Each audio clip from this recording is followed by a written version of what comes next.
This edition of the Ridley Report is brought to you by the New Hampshire Liberty Alliance at nhliberty.org. Dave Ridley here, reporting in for RidleyReport.com. It's November 25th, 2007, and this is the Ridley Report.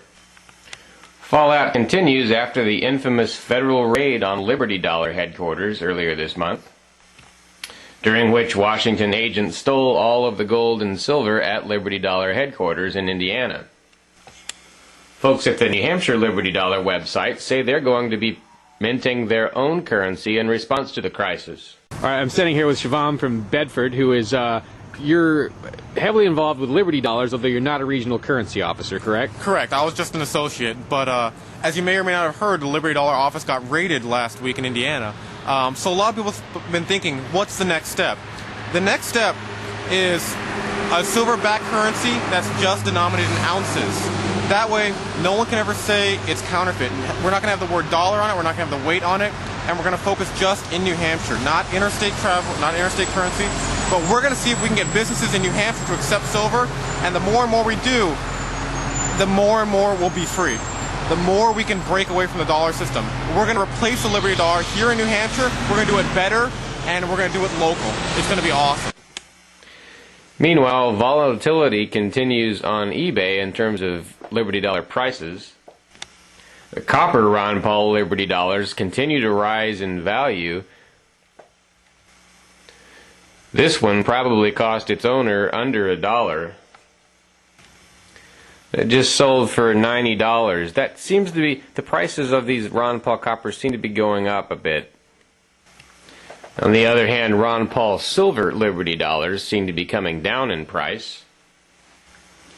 This one sold on November 25th on eBay for just $150. Last week, a more typical price would have been $300 or $350. Oh, and this is interesting. I just noticed this is actually a New Hampshire listing.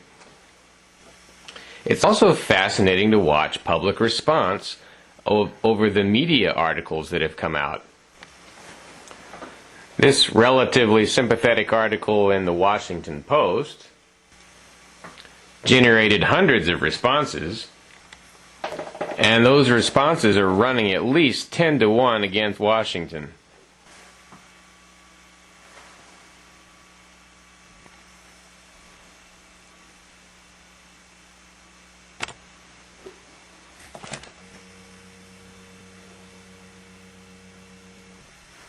One of the few negative comments here isn't even directed against the Liberty Dollar, it's directed against Ron Paul. Which at least means people are continuing to talk about him as a result of this. The problem is this sentence is almost 70 words long.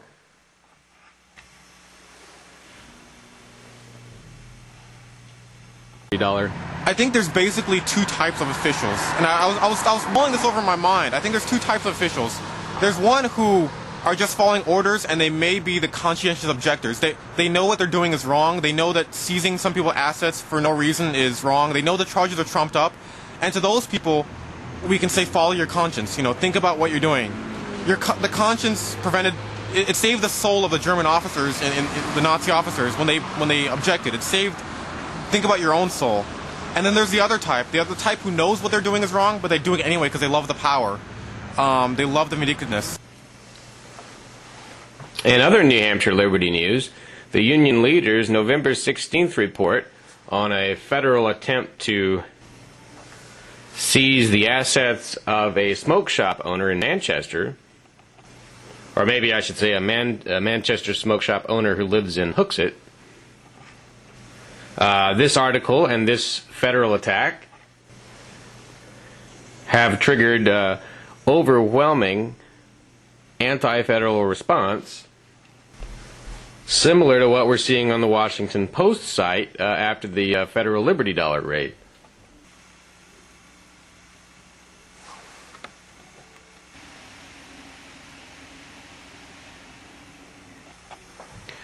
Response here running 10-1 in defense of the homeowner or the business owner.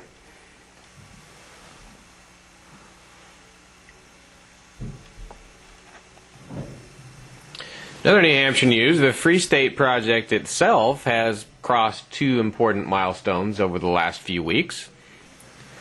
Nationally, the number of Free State Project members has passed 8,000, and the number already in New Hampshire has passed 500. But that includes 250 who already lived here. Now, for the first time, the number of relocated Free Staters, like Evan Knappen here from Bow, exceeds the number of native Free Staters. Activists theorize this may be a byproduct of the Ron Paul campaign. Dr. Paul recently endorsed the Free State Project, and the Free State Project has been advertising on his website or on some Ron Paul related websites. Now, however, it's possible the Ron Paul phenomenon itself would not have happened in the first place, or at least not as big as it was, had it not been for the Free Stater migration to the politically crucial state. According to RonPaulGraphs.com, New Hampshire now leads the nation in the per capita number of donations to Ron Paul's campaign. This graph here, or this map, could be seen as an ideological map of the United States, with the greenest areas being the most libertarian.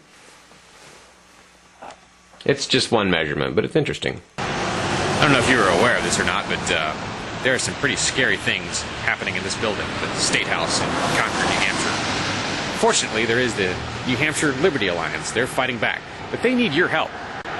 They offer free training. They offer courses, ways that you can learn how to be most effective in fighting for liberty inside the State House. Visit nhliberty.org to find out when the next class is. If you take it, you'll be a much more effective voice at stopping these folks from taking away your liberty. nhliberty.org